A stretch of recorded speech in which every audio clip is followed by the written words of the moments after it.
Assalamualaikum warahmatullahi wabarakatuh. Izin memperkenalkan diri, saya Indar Ficiadianato dengan NIM 2022-19972. Jadi di sini saya sebagai subscriber dari kelompok C6. Di sini tuh kami kan menggunakan LED dengan servo. Nah, jadi dari LED ini itu akan diatur melalui MQTT-nya. Nah, di mana LED itu akan menyala ketika suhunya itu di atas 30 derajat. Nah, jadi di sini kan awalnya itu saya mengatur suhunya 32 derajat, lalu LED-nya menyala. Nah, jadi di sini saya sudah mengatur suhunya untuk 29 derajat. Akun Google coba. Nah, maka lampu LED-nya itu akan mati.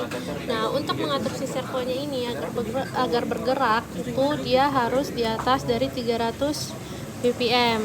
Apa kayak gini ya ya? Nah, jadi di sini saya mengcopy topiknya dulu. Lalu Oke, Google lagi. Apa nama? Acara apa tuh? di sini saya akan meletakkan 400.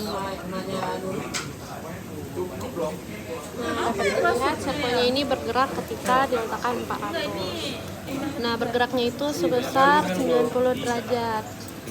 Nah, ketika diletakkan lagi untuk 300, maka servonya diletakkan untuk 100. Oke, terima kasih. Nah, kita mulai untuk menjelaskan codingan di sini. Nah, di sini tuh ada library yang saya gunakan. Yang pertama ESP8266wifi.h itu untuk koneksi Wi-Fi. Terus popsubclient.h itu untuk komunikasi MQTT-nya.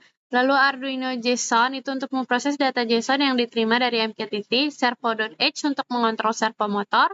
Lalu time.h itu untuk sinkronisasi waktu dengan NTP. Nah, BIR SSL helpers itu untuk mengelola sertifikat SSL pada koneksi MQTT yang aman. Nah, jadi di sini tuh ada konfigurasi Wi-Fi, konstanta karakter SSID itu merupakan username-nya, dan konstanta karakter password itu password dari Wi-Fi yang akan kita gunakan untuk terhubung ke ESP8266-nya. Lalu ada konfigurasi MQTT itu menggunakan protokol MQTT untuk menerima data dari topik tertentu. Nah, MQTT topik temperatur itu untuk suhu, MQ5-nya itu untuk gas MQ5. Lalu, koneksi MQTT ini menggunakan sertifikat SSL untuk keamanan. Nah, jadi untuk NTP-nya ini, konstanta karakter NTP server, itu sinkronisasi waktu dilakukan menggunakan server NTP dengan pengaturan zona waktu. Nah, untuk di bawah NTP server setting ini itu ada sertifikat untuk SSL MQTT nih, yang banyak ini nih. Lalu itu ada objek global. Nah, ini nih BIR SSL ini digunakan untuk membuat koneksi aman dengan sertifikat SSL. Lalu PubSubClient itu objek untuk berkomunikasi dengan broker MQTT. Lalu servo itu objek untuk mengontrol motor servo. Lalu di sini ada Wi-Fi init itu menghubungkan ESP8266 ke Wi-Fi-nya. Lalu menunggu hingga koneksi berhasil sebelum melanjutkan program. Lalu terdapat Science Time itu sinkronisasi waktu dengan server NTP untuk memastikan timestamp yang akurat. Lalu ada proses data. Nah, di sini dia memproses data JSON dari topik MQTT. Jika data dari topik suhu, LED akan menyala jika suhu itu di atas 30 derajat Celcius.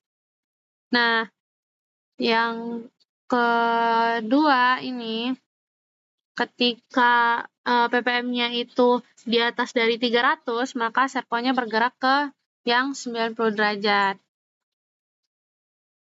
Lalu ketika ppm-nya itu kurang dari 300, maka servo kembali ke 0 derajat. Nah, lalu di sini itu ada callback MQTT.